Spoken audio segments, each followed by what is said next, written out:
This features segment of the Suburban Radio Hour is brought to you by Harina Optometrists Rockland Center. Book today at harina.ca or call 514-HARINA-1. And Beryl Wiseman, editor of Suburban, back with you on the Suburban Radio Hour. Now it's my great pleasure to turn over to my dear friend and colleague, Anthony Bonaparte. Anthony, Jen Cox has some interesting stuff for us. Yes, she does. First of all, though, I have some advice for the Quebec government to fix the healthcare problem. Sure. More language laws. Yes. And threaten referendums. Clearly. What do you think? I think the referendum on immigration is very important. Absolutely. That will get rid of 30% of our PAPs and orderlies and everybody else.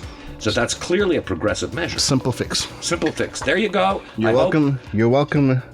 Monsieur Legault. Monsieur Legault, si t'écoutes, ça c'est la suggestion de mon ami, Monsieur Bonaparte, and I would like you to give him credit publicly. Et j'ai beaucoup d'autres avis comme ça à vous fournir. And there you go. Okay. Free of charge. Jennifer, how are you? You still there? I'm good, thanks. How are you? I didn't know if I should answer in French or English there. I'm good. Take your pick.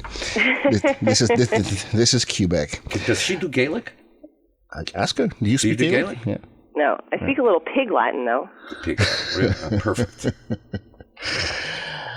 You wrote a great piece this past week, as a preview of the Blue Metropolis Literary Festival. Yeah, what a fantastic event to have here in our city. It's one of the biggest literary festivals. It's taking place from April 25th to the 28th, and this is the 26th edition of the Literary Festival here in Montreal. So, yeah, there's going to be 150 guests, 120 events in 10 different languages this year. The theme is surrounds dreams and utopias. And I spoke to one of the programming directors about just a little bit about some of their online content as well as their in-person events that they're going to be holding last week of April. So, yeah, that was a really fun event to sort of delve into. And then this week I'm speaking with the Rotary Club of Montreal Lakeshore. They do a lot of local and international charity initiatives. I spoke with somebody who's been a member for quite a while, quite a few years, and has just found it to be a great way to give back, but also to find some new friendships and be able to socialize with people in their communities. So the Rotary Club piece will be coming up in a future edition as well. And long-term preview, I think on the 24th, we have a home section coming up. Yeah, my favorite stuff to write, my home decor stuff, every month. So I'm delving a little deeper this time around into the high-tech decor. I keep getting more and more press releases and just seeing more, posts about people integrating different things into their homes. So I'll be doing an entire piece on high-tech homes. I'll also be speaking to a pool expert because I know those people who are lucky enough to own pools are anxiously awaiting in the next couple of weeks to open up those pools. So I'm going to get some tips and tricks from the experts on how to make sure that process goes nice and smoothly. And then finally, we are relaunching. I have a home decor column that runs in the paper called My Generation, little play on words there. And I talk about different store openings, new products coming out, just trendy, cool things that people might want to know about in home decor. So everybody will have to look out for those pieces in an upcoming homes section. Did you take in the eclipse this past week? I did. We're on the South Shore, and so the Riverside School Board shut the schools down. So my son was home with us, and we kind of made quite the day of it. We did science experiments in the backyard and hung out, and then we actually threw a whole bunch of blankets and pillows up on our roof. Put up a ladder and went up for an entire hour and watched the entire thing from the roof of our house. It's not what we did when we were growing up. It was a lot of fun getting up onto the roof, and my son loved it. Obviously, he's 11, so he was up there, setting it up like a little living room, and we hung out. We had our glasses, but then Mommy had to get down from the roof, and that was a little more of an experience. I don't think I'll be going up on the roof again anytime soon. So I hope he enjoyed that experience. But yeah, the eclipse was incredible. Absolutely amazing. Beryl, did you take in the eclipse? You know what I did? What? I tell you what. I started preparing a 2:15. I had a whole day full of meetings and interviews for about 5-6 hours. Got back to my apartment, went into my study, closed my blinds, put on some Coltrane.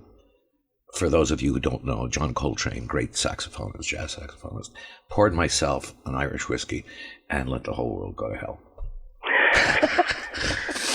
So basically, you had to complete It's an eclipse, guys. It's like clouds. Positive note. It's like clouds, Goddamn Luddite. Nothing is going to happen. The devil isn't going to come out. We're not entering a dark age. It's an eclipse.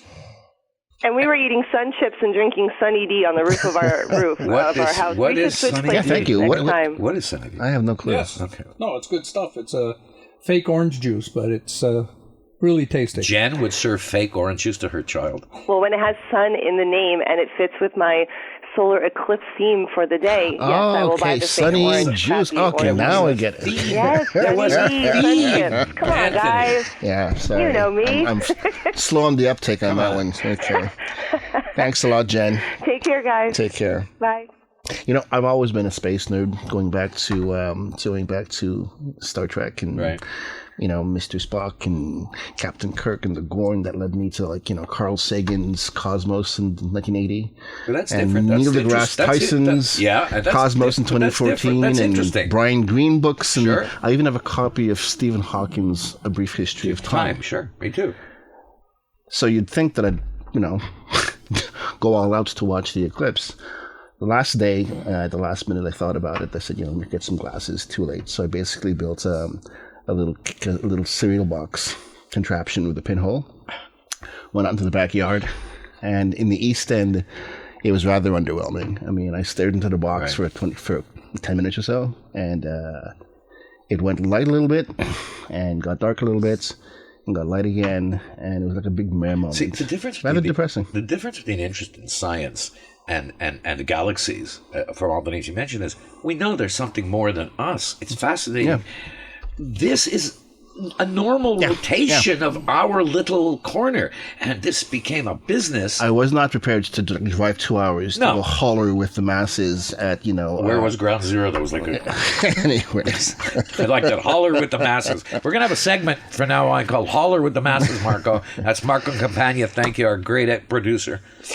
In the most recent feature section, our mild-mannered Dr. Mitch was wearing his evil Dr. Payne cape and costume, talking about your favorite disease and mine. Sciatica, of course. Perfect. Ailment, I should say. Ailment, okay.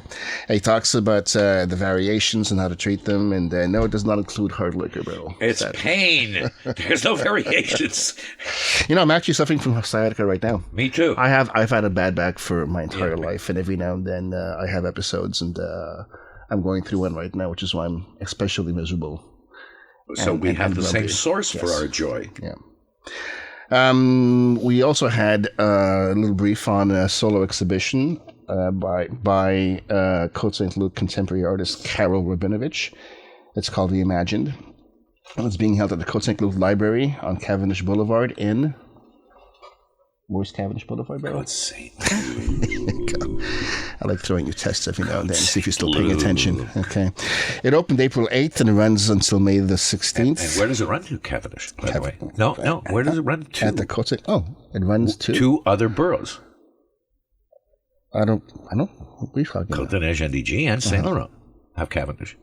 Oh, sorry. I wasn't... There's my thing back at you. There's my trivia question. I never listened to you, Beryl. There you go. That's why we make such a great segment. Her creations are whimsical and colorful, and they incorporate her signature dots and swirls. It's got oil and acrylics and mixed media and so on. In upcoming future... Whimsical and colorful you borrowed from somewhere. Yeah, well, her press release. It's not your usual adjectives. I don't talk like that. You don't. Upcoming issues, look out for Dr. Mitch on the pros and cons of sugar-free gum. It is an interesting article. I read it already. It's fantastic. Judy Amiot on the past eclipse, and my piece on a local cartoonist not named Napoleon, who wrote a fantastic book, and I do mean fantastic, on his love affair with the Montreal Expos. If you're a baseball fan or were a fan of the Expos, this is a must-read. I have a copy, and it's a great book, and look out for that one. Oh, I know he thinks a lot of you. Anthony, thanks very much. And we're going to have a surprise for our listeners one day. We're going to hijack the whole show and do our thing. So just listeners, beware. Thanks, Anthony. That's features editor Anthony Bonaparte. Coming up next on the Suburban Radio Hour, we got Mike Cohen, all the Entertainment Society news you need. But first, let's check CJD traffic. This features segment of the Suburban Radio Hour was brought to you by Harina Optometrists Rockland Center. Book today at harina.ca or call 514-HARINA-1.